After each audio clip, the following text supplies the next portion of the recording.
গত পর্ব আমরা শেষ করেছিলাম একটি জমজমাটি আনুষ্ঠানিক সন্ধ্যা দিয়ে।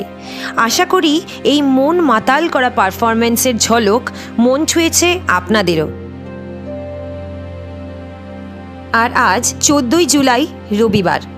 সুন্দরবনের এই সবুজ শামিয়ানাকে মনের মণিকোঠায় স্মৃতি করে রেখে আমাদের বাড়ি ফেরার পালা। তাই আপনাদের সবাইকে স্বাগত জানাচ্ছি আমাদের এই সুন্দরবন ইলিশ উৎসবের অন্তিম পর্বে।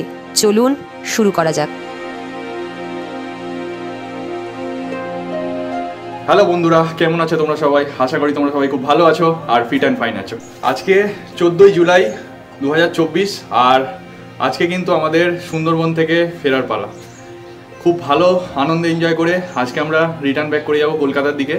আর সেই রিটার্ন জার্নিতেও কিন্তু তোমাদের সাথে থাকতে হবে। তোমরা যেমন এই দুটো পার্টে আমাদের সাথে ছিলে, সুন্দরবন ফার্স্ট পার্টে তোমরা সাথে ছিলে, আমরা যেমন কলকাতা থেকে সুন্দরবন এলাম, তারপর সেকেন্ড পার্টেও তোমাদের পুরো সুন্দরবন ঘুরিয়ে দেখিয়েছি, সেটাতেও তোমরা সাথে ছিলে। আর থার্ড পার্টে কিন্তু তোমাদের অবশ্যই থাকতে হবে আমাদের এই রিটার্ন জার্নিতে। আর এই রিটার্ন জার্নিতে আমরা শুরু করবো একটা বৃক্ষরোপণ দিয়ে। প্রত্যেকটা ফ্যামিলি একটা করে গাছ বসিয়ে যাবো আমরা সুন্দরবনে। কি গাছ? সেটা সুন্দরী গাছ। সুন্দরী গাছ বসিয়ে যাবো সুন্দরবনে, সুন্দরী গাছ আমরা বসিয়ে যাবো আজকে। আমাদের আজকের দিনটা শুরু করবো বৃক্ষরোপণ দিয়ে, তারপরে নৌকা বিহার তো আছেই।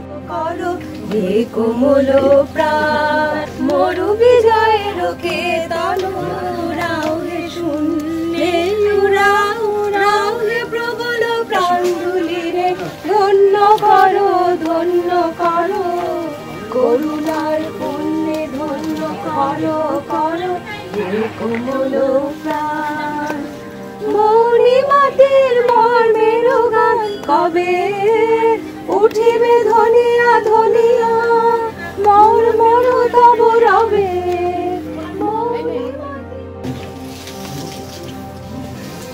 দারুণ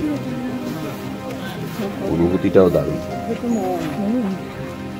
তুলে দাও তাহলে কিন্তু তোমায় খুঁজে বার করে আমি সেই ডনের মতো আচরণ করবো।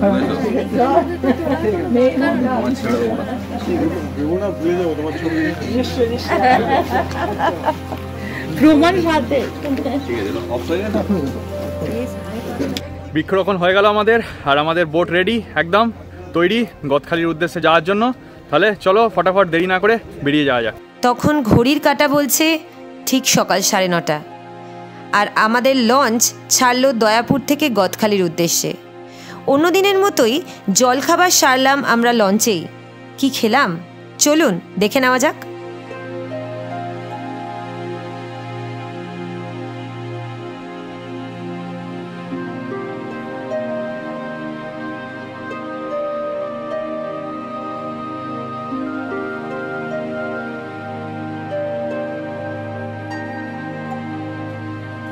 জলখাবার সারতে না সারতেই আমাদের লঞ্চ এসে দাঁড়ালো পাখিরালয়। পাখিরালয় এসে আপনারাও ঘুরে নিতে পারেন এখানকার এই ছোট্ট স্থানীয় বাজার, যেখান থেকে আপনারা চাইলে কিছু উপহার কিনে নিয়ে যেতে পারেন আপনাদের প্রিয়জনদের জন্যে।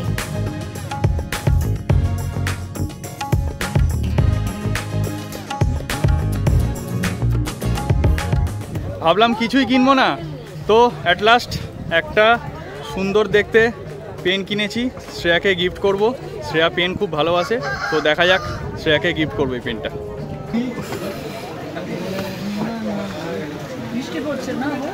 সুন্দরবন থেকে এই পেনটা তোমার জন্য। Thank you. ভালো হয়েছে? পছন্দ হয়েছে? হ্যাঁ, পেন আমার অল টাইম ফেভারিট। পেন আমি পেলে আর কিছু আমার চাই না।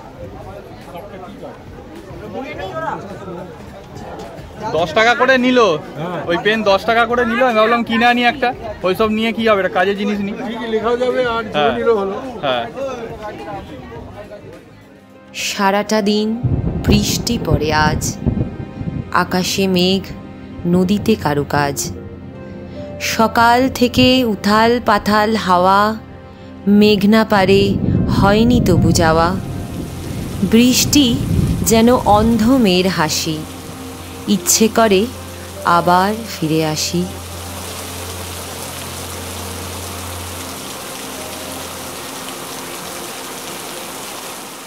অস্বীকার করার জায়গা নেই, এক অদ্ভুত অভিজ্ঞতা হচ্ছে আমাদের। মানে দুর্দান্ত বৃষ্টি রয়েছে, প্রচণ্ড বৃষ্টি হচ্ছে, আর তার মাঝখান দিয়ে আমরা বোট নিয়ে যাচ্ছি। এই দৃশ্য তো আমরা সবসময় ডেলি লাইফে আমাদের কলকাতায় বা আমাদের শহর লাইফে আমরা তো দেখতে পাই না। তো এই এক্সপিরিয়েন্সটা, ফেরার এক্সপিরিয়েন্সটা কিন্তু আমাদের না ভোলার মতোই।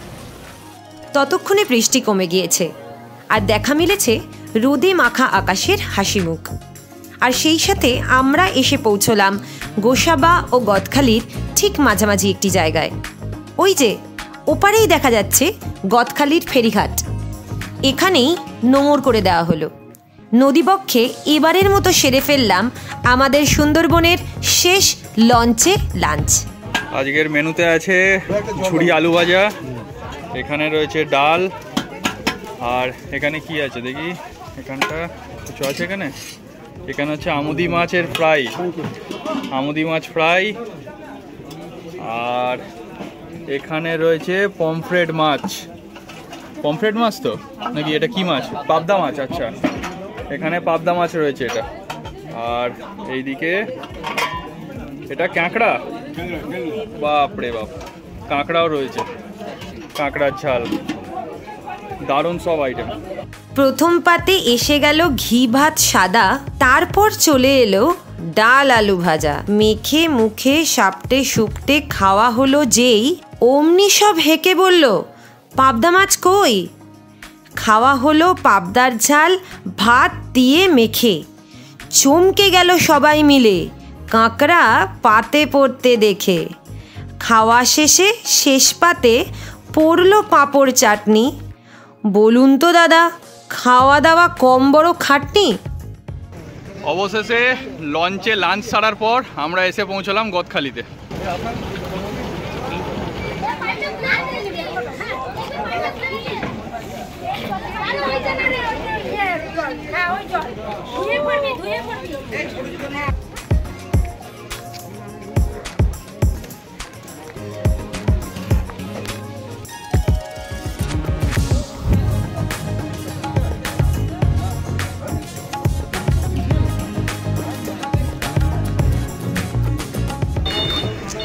খুব সুন্দর লাগলো এই ট্যুরটা যা আমরা করলাম 50 জনের সঙ্গে। তার মধ্যে পিনম আর শ্রেয়াও ছিল, ট্রাভেলার্স পিনমের। দারুণ কাটলো 2 রাত 3 দিন, জমিয়ে আড্ডা মারলাম, খাওয়া দাওয়া হলো, অনেক কিছু শেয়ারিং হলো। আর ওরা এই যে ট্রাভেল ব্লগ বানাচ্ছে ট্রাভেলার্স পিনম, এটা কিন্তু সবচেয়ে কঠিন কাজ। ইউটিউবে যতগুলো ক্যাটাগরি আছে তার মধ্যে ট্রাভেল ব্লগ বানানো সবচেয়ে কঠিন, আর এই দায়িত্বটা কাঁধে তুলে নিয়েছে। আপনাদের সবার কাছে অনুরোধ রইল এই ছেলেমেয়েগুলোর পাশে থাকার। প্লিজ থাকুন, সঙ্গে থাকুন। এদের বিভিন্ন জায়গা তো ঘুরে বেড়াবে, সেই জায়গাগুলোর অভিজ্ঞতা এরা তুলে ধরবে এদের চ্যানেলে ট্রাভেলার্স পিনমে। সঙ্গে থাকবেন। আর বন্ধুরা, আমি শিবাজি দাকে রিকোয়েস্ট করেছি, আমরা তো যেহেতু তোমরা দেখেছো ম্যাক্সিমাম আমাদের ব্লগই গাড়িতে হয়, জার্নি ব্লগ হয়, আমাদের ট্রিপ হয়, গাড়িতে আমরা ট্রিপ করি। তো শিবাজি দাকে আমরা রিকোয়েস্ট করেছি যদি কোনো সময় পসিবল হয় শিবাজি দা আর পৃথ্বীজিৎ দা মিলে আমরা 4 জন একটা রোড ট্রিপ করবো, রোড ট্রিপ প্ল্যান করবো। আমাদের সাংঘাতিক হেক্টিক শিডিউল, তাও ও বলেছে আমরা আপ্রাণ চেষ্টা করবো একসঙ্গে একটা ট্রিপ করার। থ্যাংক ইউ শিবাজি দা, thank you for this trip. আমার প্লেজার, সব প্লেজার ইজ অল আওয়ার্স। চলো ভালো থেকো। হ্যাঁ দাদা।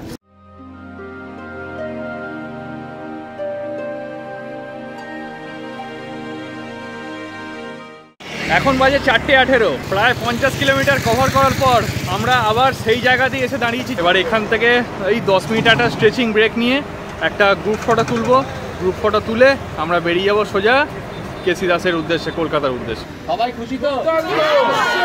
ঠিক আছে, থ্যাংক ইউ। আবার দেখা হবে, ভালো থাকবেন সকলে।